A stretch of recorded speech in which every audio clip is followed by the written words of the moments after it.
see the different vermin. We all have different burdens that all seem to cause disturbance. Yo, so do me a favor, don't treat me like a neighbor. Don't need the different flavors of your problems just to savor. 2024 Ferrari Purosangue First Drive, the V12 Super SUV to end all SUVs.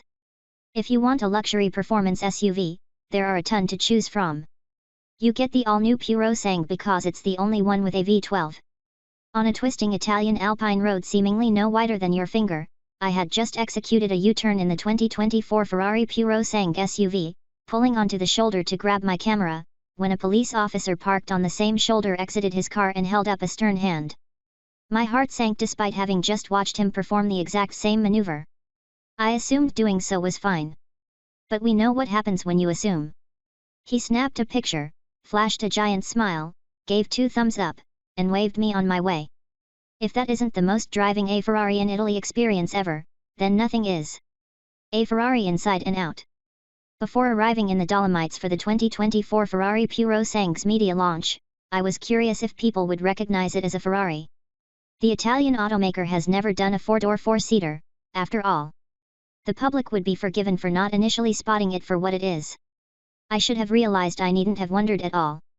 The car drew onlookers everywhere it went, a variety of people whose moods ranged from curiosity to beaming joy. Among the excited Italian babble, you could easily pick out the words Ferrari and Purosangue, uttered with reverence you don't often hear when people talk about cars. But the Ferrari was a hometown hero. Driving it was to feel just a little bit famous. Let's begin with the styling. Sleek where it counts and thick with the suggestion of tensed muscle where you expect it, the Purosangue is unmistakably something special. The spaces you think its headlights should occupy are instead aerodynamic cutouts like the 296 GTBs. Its fastback design harks back to classic Ferrari GTS, and there's something very Roma-ish about its tail lights.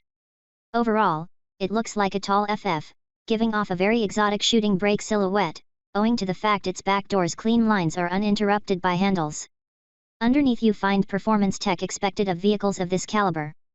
The rear wheels help steer, the brakes bite down on carbon ceramic discs, and a version of the GTC4 Lusso S all-wheel drive system mounts a 2-speed transaxle to the front of the engine. Ferrari's new active suspension system can drive the wheels up and down with 48-volt motors in each damper, eliminating the need for anti-roll bars. Notably, the Purosangue has a 49/51% front/rear weight distribution, thanks in part to a front mid-mounted engine and a rear-mounted 8-speed dual-clutch transmission. It's why there are just 2 rear seats, independent and fully adjustable rear seats, but 2 nonetheless instead of a 3-seat bench, because the transmission tunnel has to go somewhere. An engine is, of course, what truly makes a Ferrari. The Purosangue more than delivers in this department. Mounted so far back in the bay it's practically sitting in your lap, the F140IA 6.5-liter naturally aspirated V12 is the crown jewel. With redesigned exhaust, intake, and timing systems and 812 Competizione-derived cylinder heads, the 715 HP Bruiser is a dozen-strong ensemble that sings all the way up to its heavenly 8,250 RPM redline. 12 cylinders to love. Indeed, the roar erupting from the quad tailpipes is otherworldly. You might wish for a physical engine start button in the shoutiest shade of red possible, but regardless, starting the Purosangue via a touch-sensitive spot on the bottom of its steering wheel is an event every time. The V12 awakens with a sharp bark that settles immediately into a wonderfully gravelly purr. As it ascends the rev range, the purr evolves into an outright shriek, a tsunami of trebly howls. In the milliseconds between gear shifts, you hear the faintest noise of haters being torn to shreds. Power arrives in a wonderfully linear rush, with the Purosangue's all-wheel drive system ensuring none of it is squandered.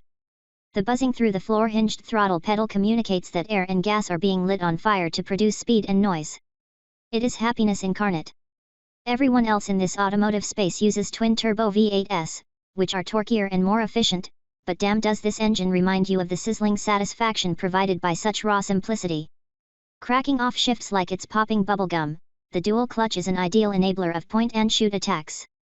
The brakes bite precisely, there's no weird deadness at the top of the pedal travel. A very noticeable difference exists in the changeable suspension settings, too. The default comfort setting makes the Purosangue ride like a GT car, inspiring fantasies of a cross-continent sojourn, while sport supplies you with a dose of constant road chatter to remind you you're driving a visceral performance car.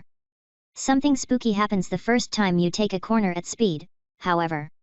The sum of what you know about this car, how much it weighs, how tall it rides, ought to make it loll in turns. But like other super SUVs, it doesn't. There's an acknowledgement of mass and weight, yes, because even the planet's smartest hardware will never be able to mask all of that, but there's also an unwavering sensation of always being planted firmly. Even though the purosangue boasts snow and other various low-grip surface driving modes, a Ferrari spokesperson said much of the car's testing occurred on Maranello's normal roads, as the company anticipates most owners will drive on the paved stuff most of the time. Knows the 2024 Ferrari purosangue around a tight hairpin, the four-wheel steering and excellent weight distribution contributing stability and balance, and there's not so much lean as there is a sense of it pressing down on the vehicle's outside corner. The steering, a touch on the lighter side, is direct and feels natural. It's excellent for sussing out what business the front tires are up to. Not only that, but the front and rear ends never feel like they disagree about what's coming next. This oneness eliminates mid-corner chaos caused by abrupt braking or steering inputs while negotiating a turn. The result is a ruthlessly confidence-inspiring car that, despite its girth, is utterly bewitching. The steering wheel, in typical Ferrari fashion, handles the majority of the car's controls.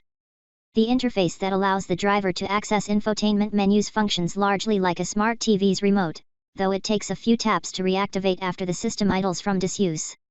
Physical buttons are usually preferable over a touch system like this, and at least there are still buttons for the windshield wipers and lights. There's also a physical volume scroll on the left side of the steering wheel, thankfully, and the climate settings are controlled via a large central dial that's quite intuitive. Rear visibility is pretty atrocious, though. Thick pillars and a steeply raked rear windscreen do not make for a clear sightline. You'll need to rely pretty heavily on the side mirrors and backup camera to get a full grasp of your surroundings.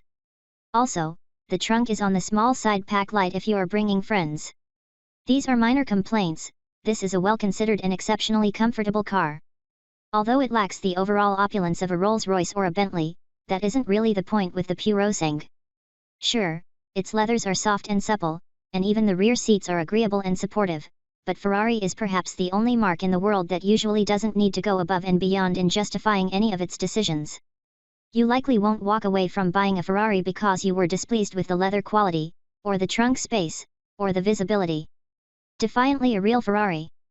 There is a defiance to the way Ferrari presents and talks about the purosangue. It's almost like the company is braced for hate for daring to build an SUV at all. Indeed, throughout the car's media launch, its team went out of its way not to call it an SUV even though that's precisely what it is. Even the name plays into this cat and mouse game.